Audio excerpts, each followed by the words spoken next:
L'un des événements les plus malheureux et choquants de l'histoire de l'aviation s'est produit le 16 septembre 2011 à Reno, États-Unis. Lors d'un spectacle aérien de course, un North American P-50 et un 5 Sense Mustang hautement modifié a brusquement viré au sol et a frappé directement le public qui attendait l'événement. Cette calamité a fait un nombre exorbitant de blessés, et bien sûr de morts. Ce qui est le plus impressionnant, ce n'est pas tant le nombre de victimes, mais plutôt le fait que l'événement a été enregistré sous plusieurs angles, seconde par seconde, documentant de manière excellente tout ce qui s'est passé. Dans cette vidéo, nous analyserons ces séquences, étudierons les antécédents ayant mené à cette tragédie, et enquêterons bien plus que les médias traditionnels. Alors installez-vous confortablement, je suis Kevin Aguilar, et ceci est le Guns Club. Les Renault Air Race sont des compétitions aériennes qui se déroulent chaque année depuis 1964. Ils ont une renommée internationale, attirant des amateurs, des pilotes et des fans du monde entier. Là, nous pouvons voir les meilleurs avions de la Seconde Guerre mondiale concourir à pleine vitesse. Cette compétition est extrêmement controversée, et on essaie depuis des décennies de la réglementer de manière extrême ou de l'annuler. Comme les avions en compétition peuvent atteindre 800 km à l'heure, ils peuvent atteindre une telle vitesse parce qu'ils sont extrêmement modifiés, avec des performances très modernes. Ainsi, la course est gagnée par les avions dont les pilotes sont les plus expérimentés et qui ont les meilleures modifications. Précisément, cette volonté d'avoir l'avion le plus modifié a causé à plusieurs reprises de nombreux accidents mineurs qui ont failli se terminer en une tragédie majeure. Par exemple, le 18 septembre 1970, l'avion Miss Candace s'est écrasé sur la piste en tentant un atterrissage d'urgence en raison d'une panne de moteur. Le pilote est sorti complètement indemne, avec seulement quelques égratignures et des bleus. En 1998, un autre incident s'est produit. Un autre P-50 et un Mustang modifié, le Voodoo Chile, a perdu une aileron de compensation gauche lors d'une manœuvre. Le pilote Bob Hurricane Hanna a signalé que l'avion avait cabré, le soumettant à plus de 10 G et le laissant complètement inconscient. Lorsqu'il a repris connaissance, la voyait que l'avion montait et était à 2700 mètres. Peu après, il a réussi à atterrir sans problème. Curieusement, le Voodoo piloté par Bob Hurricane serait témoin direct de l'événement futur que nous allons raconter en profondeur aujourd'hui. En 1999, un autre incident se produirait à nouveau, cette fois causant une fatalité. Un autre P-50 et un hautement modifié. Il faisait une course lorsque son pilote, Gary Levitz, a ressenti des vibrations extrêmes dans le gouvernail. Tout cela a directement causé la désintégration du fuselage de l'avion en l'air, entraînant la mort du pilote. Comme nous l'avons mentionné, tous ces incidents ont enveloppé ces événements dans beaucoup de controverses. Cependant, ces derniers continuaient à se dérouler normalement, malgré les calamités répétées qui s'abattaient sur ces courses dangereuses. Après tout, ceux qui étaient en danger étaient les pilotes, n'est-ce pas ? Le 16 septembre 2011 se déroulait la 47e course aérienne de Renault. Tout semblait se dérouler comme d'habitude. Le ciel était dégagé, le bruit des moteurs était assourdissant. L'excitation caractéristique était palpable dans l'atmosphère. Vous pouviez sentir la joie des gens, beaucoup de bière, de la nourriture, tout était fantastique. Le protagoniste d'aujourd'hui est Jimmy Logwart, pilote de 74 ans. Il pilotait un P-50 et un 5 Sense Mustang appelé The Galloping Gauche, ou le cheval galopant. Ce n'était pas un avion comme les autres, vous vous en doutez. Il avait été extrêmement modifié pour augmenter sa vitesse et sa maniabilité, en lui enlevant plus de 300 kg de poids et en modifiant ses ailes, les rendant plus courtes, et son système de contrôle et son moteur.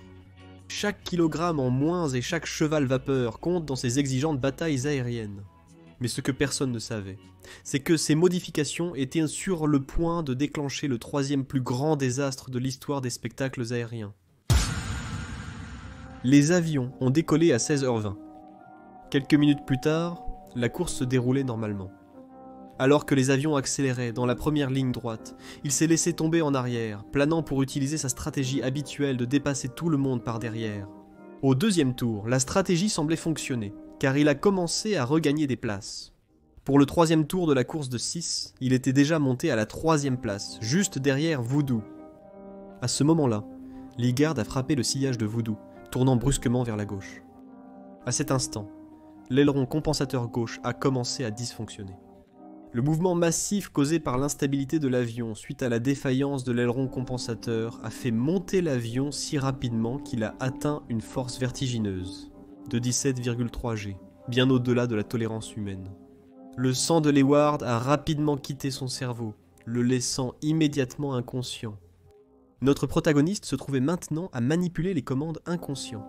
L'aileron de compensation gauche s'est complètement détaché et l'avion a commencé une inclinaison brutale vers le bas et vers la droite, directement vers les spectateurs.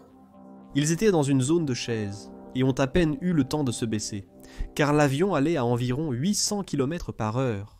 Curieusement, les officiers de rang supérieur ont pu voir ce qui se passait et ont alerté les personnes quelques secondes avant. Mais il n'y avait plus rien à faire. Cela a fini par avoir un impact direct sur les participants. L'impact a été si fort qu'on n'a vu qu'une énorme explosion. Soudain, un tas de débris, de pièces métalliques et humaines, ont volé dans tous les sens. La scène était choquante. Des cris de douleur et des pleurs ont envahi l'atmosphère. Il y avait des personnes avec des membres manquants qui couraient pour leur vie. Il y a eu le nombre stupéfiant de 11 fatalités, y compris le pilote Jimmy Leeward, et au moins 69 autres personnes ont été blessées, la plupart gravement. Les pompiers et les ambulanciers sont intervenus immédiatement. Les ambulanciers ont remarqué une odeur étrange dans l'air. Une combinaison de carburant, de bière mélangée à une odeur de viande brûlée. Presque immédiatement, les enquêtes ont commencé, car la National Transportation Safety Board était déjà sur place. En fait, il a été très facile pour les autorités de détecter ce qui s'est passé. L'aéronef a été enregistré seconde par seconde durant la course, et ils avaient eux-mêmes assisté à l'événement. Comme nous l'avons dit quelques secondes avant la tragédie, on a vu comment l'aileron de compensation gauche s'est directement détaché, causant toute cette calamité. C'est pourquoi les enquêteurs ont enquêté sur l'origine de l'avion pour déterminer pourquoi il s'est détaché. Le Galloping Ghost avait été fabriqué en 1944 pour l'armée de l'air, mais il n'a pas combattu pendant la Seconde Guerre mondiale et a été vendu à des particuliers. Il a passé par plusieurs mains, jusqu'à ce qu'en 1983, il a été acquis par Jimmy Leeward.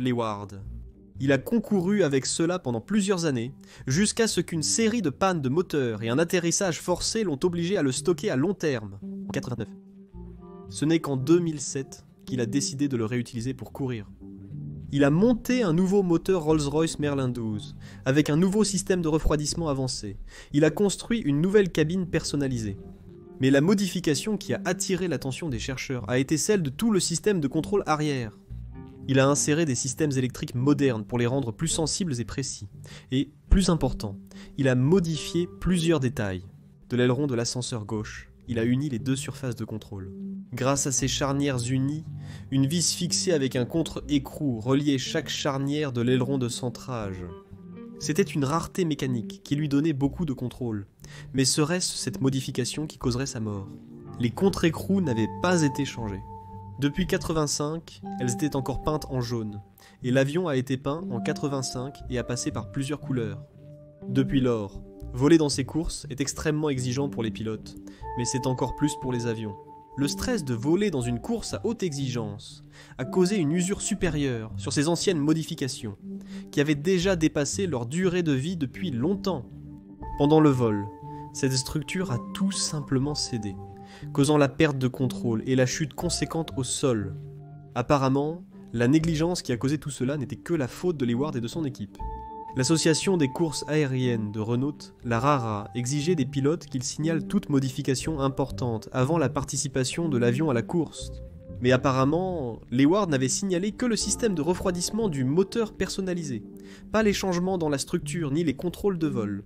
La RARA exigeait 3 heures et 3 décollages et atterrissages pour les avions qui avaient encore des modifications exhaustives.